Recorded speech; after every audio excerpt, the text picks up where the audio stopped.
Chapter 3 is weapons. The ninja was required to master the most awesome array of weapons ever assembled at any one period in history. They included not only such traditional arms as the sword, spear, bicinto, stick, bow and arrow, but also dirks, daggers, darts, caltrops, guns, explosives, blinders, poisons, and so on. In addition, he was adept in the art of unarmed combat. When the ninja employed orthodox arms, he often used them in unorthodox ways. The sword he carried was equipped with an oversized guard, which he used as a sort of step or hook to help him climb or help himself over obstacles.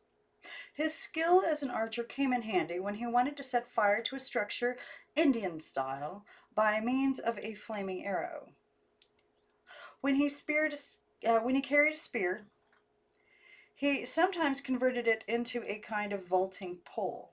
Even the sword scabbard could be useful to a ninja. The tip could be removed to permit the ninja to use the scabbard as a hearing aid, a megaphone, or an underwater breathing tube. Megaphone. I'm interested in that one. And note, when it says Indian style by means of a flaming arrow, at the time, of course, the ninjas weren't copying anybody. They had probably no idea that the native people of the Americas even existed, or what their methods were, or what their methods would be. But that is more for the benefit of the reader at this time, when that is still an accepted concept of Indians flying burning arrows. The ninja also used the sheath, or scabbard, in defending himself against a spear attack or probing for sleeping enemies in a pitch-dark room. In the first case, the ninja would hold up the scabbard with his left hand and the sword in his right, with a cord connecting the two pieces at their base. Then, when the spearman lunged forward, the ninja would move slightly to the left and allow the spear to pass under his right arm. And before his opponent could withdraw his spear, the ninja quickly wrapped the cord around it, spun his opponent around, and struck him down from behind with his sword before the spearman could draw his own sword. When a ninja found himself in a room where it was too dark to see, he could not afford to move around for fear of stumbling over a sleeping enemy and thus raising an alarm. Instead, he balanced his scabbard on the tip of his sword, with the cord extending from the scabbard opening and held between his teeth. The scabbard could thus be used to lightly probe for sleeping figures. If the sleeping person awakened and jumped up, preparing to draw his own sword, the ninja quickly dropped the scabbard by releasing the cord from between his teeth and struck down his enemy first with his unsheathed sword. Moreover, the ninja had the advantage of knowing just about where his enemy was despite the darkness, thanks to the slight contact made by the scabbard. His just awakened opponent, on the other hand, would have no clear idea in which direction he should attack. According to a ninja practitioner living in Tokyo named Yumio Nawa, the sword was the ninja's most important weapon. They used a shorter blade than usual, not longer than 20 inches, for better mobility. Another modern-day ninja, Yoshiaki Hatsumi, teaches the art of wielding the bicinto, a spear-like weapon with a blade at the end that resembles a scimitar. The ninja also learned to handle the bow, or stick, another of the traditional weapons around which a martial art, bojitsu, developed. Here again, he turned it into a much more versatile weapon than it was originally intended for, an innocent-looking bamboo staff carried by a seemingly helpless priest, often to be a powerful weapon, and shinobi zue, wielded by a well-trained ninja. Attacked by a swordsman, the ninja would bend low, quickly remove the metal cap at the end, and sweep the staff a foot or so above the ground. Out whipped a 6-foot-long chain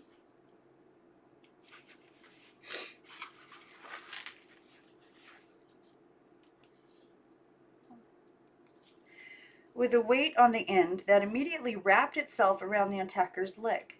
And before his enemy could retaliate, the ninja would jerk him forward off balance to the ground, then quickly move in and slam the opposite end of the staff, which just happened to be weighted with lead, against his foe's head. End of battle. Some staves were weighted at one end and carried a small feathered dart, or dirk, or lead balls at the other, open end. Presumably going on the defensive by bracing himself for a sword attack, the ninja would suddenly flick his staff forward and, aiming at his enemy's eyes, let the missile fly. If his adversary were able to duck out of the way in time, the ninja would dash forward and clobber him on the back of the head with the weighted end before he could see the attack coming. Blind man's bluff. Other staves had a long, sharp knife at the open end, which could be flipped out with a quick wrist motion, converting the staff into a kind of spear. A blind man probing his way with a cane might suddenly swing his cane forward so sharply a sword blade would flash out at the end.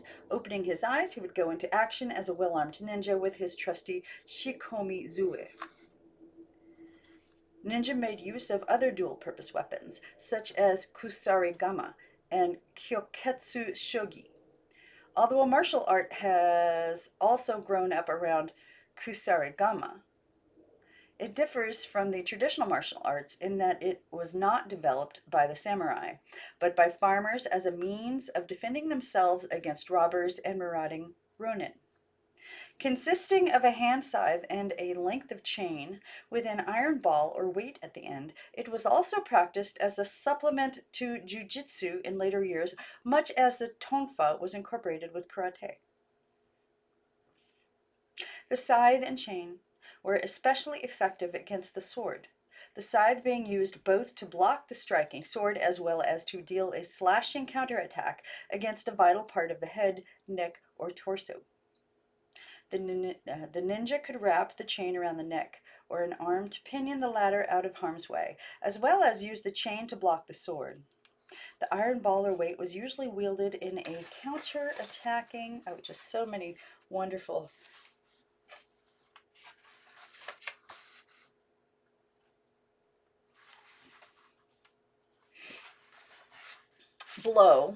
attacking blow against the temple or other part of the head.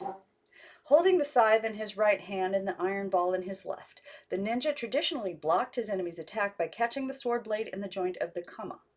From that crucial stage, he could either close in quickly and strike his foe in the head with the iron weight, or pivot to one side, seize his opponent's right wrist, and then reach over with the scythe and rip open the left side of his neck. Another potent weapon that was a favorite with ninja was the kyoketsu shogi. Attached to one end of a cord, which was often made of women's hair for extra strength, was a metal ring, and at the other end a vicious-looking double-pointed knife. The ring end of the cord was thrown and wrapped around an opponent's arm or neck, after which the ninja pulled him in close. He then cut down sharply with the curved knife edge across the enemy's neck and followed through with the straight knife by thrusting upward into a vital spot such as the bowels, stomach, or chest. The ring could also be tossed around one leg so the ninja could pull his attacker off balance and spring on him with the knife end of the kyoketsu shogi. I don't know if that's a hard or soft G. Tiger's claws. One fierce little weapon used by Hatsumi Togakure school of ninjutsu is called a shuko, or tekagi, a sort of feudal age brass knuckles. It was made of one narrow and one wide metal band joined by a flat metal section. The narrow band slipped over the hand and tightened around the wrist, leaving the wide band to encircle the hand.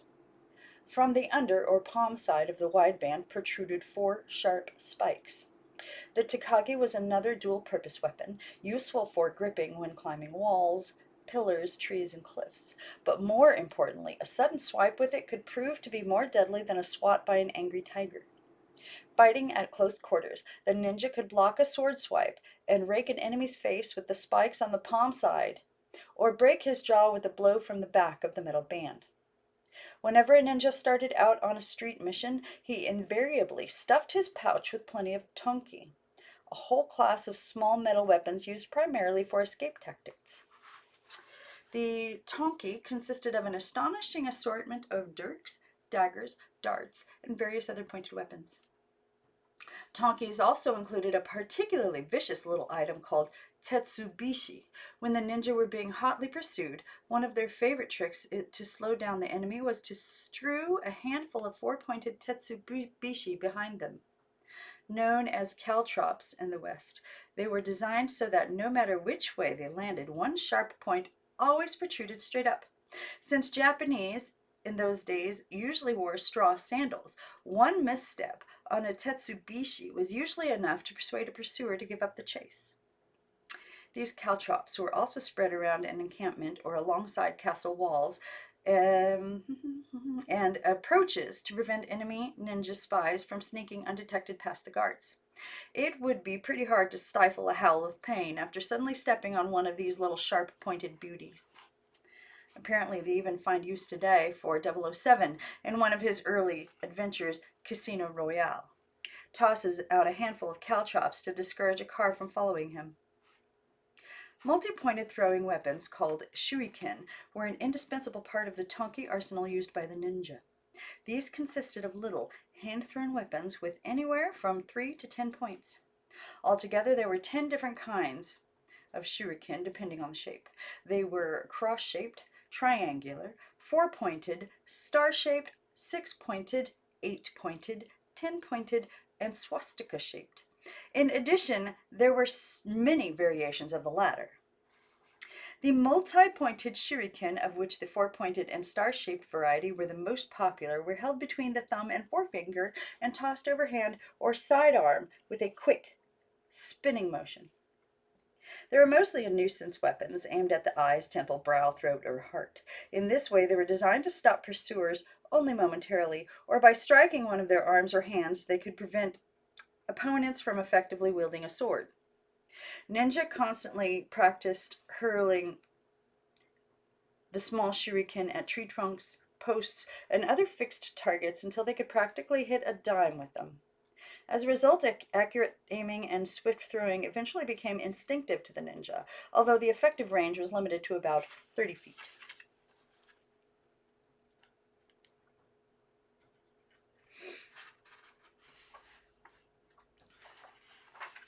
The more lethal tonki were wrapped with poison. Like jungle tribes around the world, the ninja also shot pins and poisoned darts called fukiya through blowguns with deadly accuracy, even against fellow ninja on the point of being captured, to prevent them from being tortured into revealing secret plans or the identities of their cohorts. Sometimes tiny, pin-sized dirks, fukumi bari, were kept in the ninja's mouth the way carpenters held 10 penny nails in their mouths, then spat or blown out at the eyes of the enemy. Other dirks, about the size of a ballpoint pen, were held inside the hand along the palm and thrown with a smooth, stiff arm motion. Female ninja used long, deadly-looking hairpins to assassinate their victims, much as the Finnish double-agent heroine in Lynn Dayton's Billion-Dollar Brain did away with her victims. The latter's trick was to go to bed with her target for the night, trickle her left hand down his spine until she found the vulnerable spot, then slyly remove her hairpin with her right hand and plunge it into the spot in the spine where the fingers of her left hand were touching. Kunoichi, of course, didn't limit their target to the spine, but included the heart, eyes, ears, temples, etc. Both sexes also used metal claws which fit over the ends of their fingers and were held in place with animal skin backing. Some ninja, however, let their natural fingernails and toenails grow long and kept them filed to a sharp point. One of the most original ninja weapons was the poison water gun. Designed to blind the eyes of the enemy, it was a bamboo tube about 1.5 feet long, open at one end and closed at the business end, except for a small hole in the center. The ninja poured the poison water, which he concocted himself, into the tube.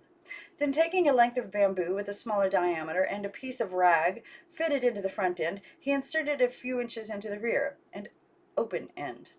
When the enemy came within range, about 60 feet, the ninja shoved home the inserted piece, forcing the poison water out through the small hole in a jet spray and blinding the enemy before the The latter had time to realize what was happening and duck out of the way. The poison water ammunition consisted of iron powder and a liquid mixture used for staining the teeth of married women.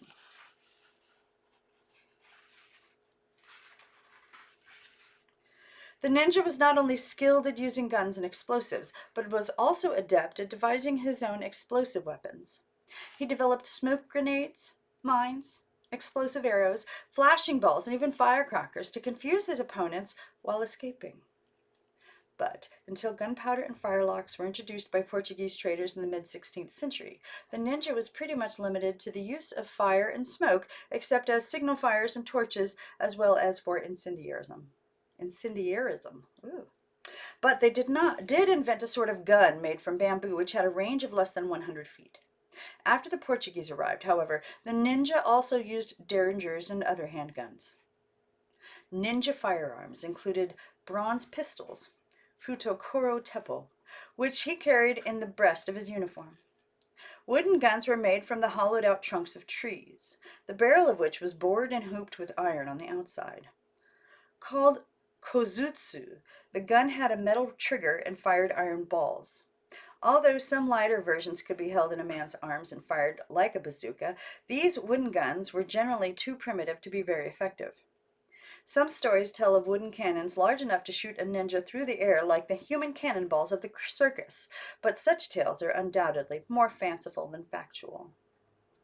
Surprisingly enough, ninja even used landmines, called jirai. They contained a fused explosive charge in a strong wooden case with a thin top so that when placed underground, it would explode upward. A firecracker, torinoko, shaped like an egg with a fuse attached, was used primarily to surprise the enemy with its loud bang.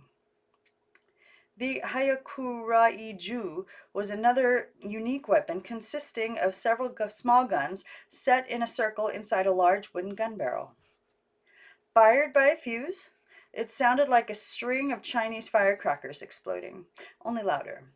Indeed, the main idea was to make a lot of noise in order to startle the enemy and create as much panic and confusion as possible. Ninja practitioner Nawa tells of how some ninja designed pistols with a knife blade attached below the barrel and extending out beyond it like a miniature bayonet.